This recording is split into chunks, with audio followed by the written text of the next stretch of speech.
Hey everybody, my name is Rich, and look what I'm doing. No, I'm not reinstalling Windows XP, I'm simply using its full format utility. And why would I be doing that? Because my new ATI 5770 is a piece of shit. Or better yet, its drivers are a piece of shit. Now what makes you think I think that? It's quite simple. So I go to install my new card, everything seems fine. I look on the internet, and it freezes. Whole operating system is frozen. Restart the computer. It does it again. So I go to google.com and look up driver issues for the 5770. Now you know there's problems when Google finishes a sentence for you. And lo and behold, once I click search, there was more than a Bible worth of problems with the 5770. Joy. Okay, I don't feel like putting on the voice anymore. What is going on, ATI? Okay, so I'm going around. I installed this card. Installed no problem. Really easy to put in. Granted, it's the way it's designed makes it top heavy, so you got to be careful because you can break your PCI slot. But installed in 2 seconds. Go to use the drivers. Get the newest ones off the ATI.com. Thinking that's a smart thing to do. Card freezes. Not during gameplay. So it's not a physical issue. There's no artifacts. It's not doing anything when it comes to gaming. It's screwing up when I'm in the Windows 7 environment with Aero, I think. It's something to do with Aero. So, I update everything. I update the drivers. I update my BIOS. I know it's not... My power supply is more than fine with the amperage on the rails and the wattage. Okay, so it has nothing to do with that. So for anyone who says that I'm a noob and don't know what I'm doing, I do. So be quiet.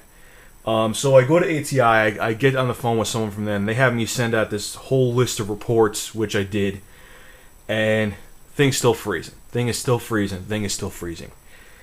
So, I had to do this anyway. I am reinstalling Windows 7. Hopefully, maybe it had something to do with I uninstalled my NVIDIA drivers and had to install ATI drivers. I doubt it. I really don't think so. From what I'm seeing, what I've been reading in forums, it's a 7 thing. The card doesn't like 7. It's, there's some, Sapphire has hardware problems with their 5770s, but that has nothing, there's something with the RAM timing that screws up, but that has nothing to do with it. It doesn't crash, because when the Sapphire crashes, it has like artifacts all over the screen, and it crashes during gameplay. This card is not doing that. I'm almost 99.9% positive it is not a hardware issue. But ATI, man, I heard about you in the past having software issues, and I was like, you know what, they resolved them now. The competition's too fierce, and I read reviews on this card. I actually got this card not because it was cheaper, but it got better reviews than the Sapphire card, even though the Sapphire has 2 DVI outputs, which I really like. But I got this one instead. I'm telling you, man, if this doesn't work, I'm bringing it back, and I'm not getting another one. This totally left a bad taste in my mouth about ATI.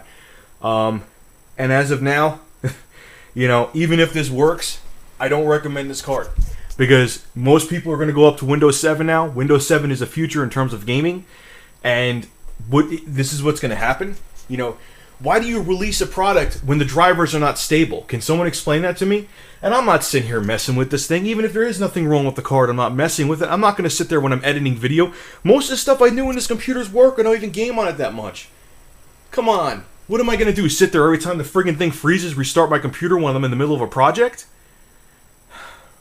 Anyway, point being, the main reason I'm making this video is I'm going to be out of commission for a couple days. Granted, this is only going to take couple hours to reinstall 7, but I gotta install my software and so on and so forth, which really pisses me off, but whatever.